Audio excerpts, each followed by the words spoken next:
How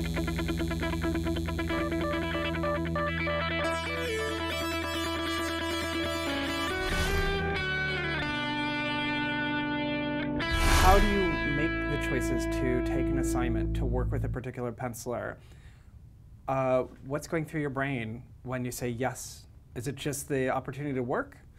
Or is there some larger reason, experiment artistically, or you've always wanted to work with that person or something like that? Well, I think you would probably agree with this, is that different jobs have different motives.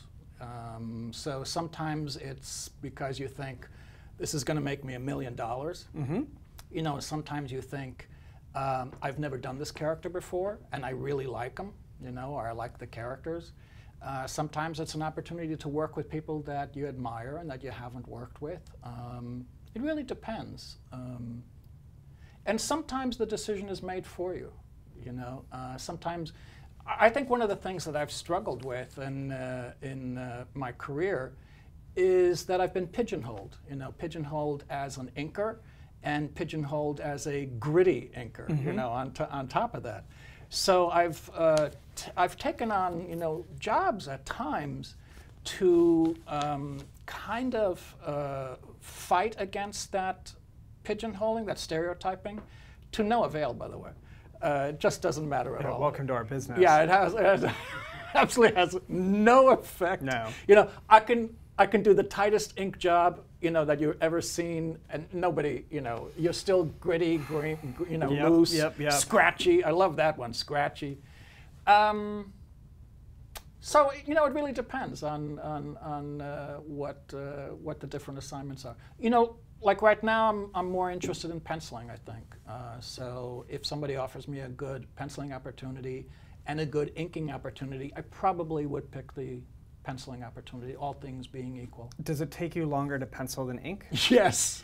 Why? I want to get it right. It's more difficult than inking. You know, penciling is more difficult than inking. Is that the sequential storytelling part of it, or actually the drawing part of it? Well, I think the drawing part of it is probably the more difficult part of it for me. The way to tell a story is, I'm a little bit more adept at that, and I have an opinion about it. I have a point of view about it. So I can do layouts pretty quickly, but the drawing, you know, all of a sudden, you know, you're drawing something and it's wonky and it doesn't look right, or the characters aren't standing on the ground. You know, mm-hmm. all those problems. Perspective is off. You know, oh my God, you know, this table is only 2 feet high. You know, how did you draw this? Right. So I think the drawing part of it is much more difficult for me. Which kind of brings me to teaching.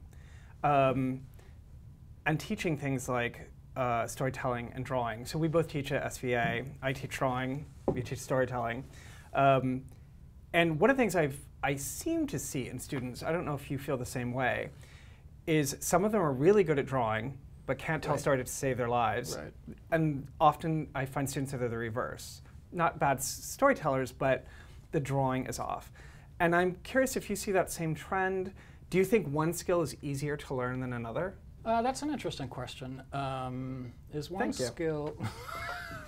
You're welcome, Charlie.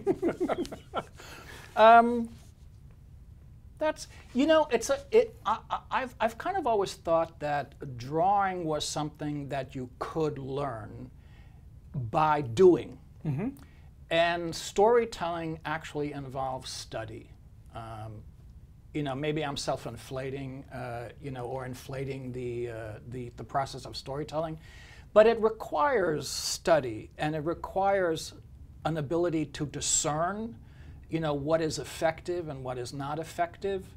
It requires an ability to be honest with yourself also, and not to be, you know, delusional about, you know, what you're producing. Right.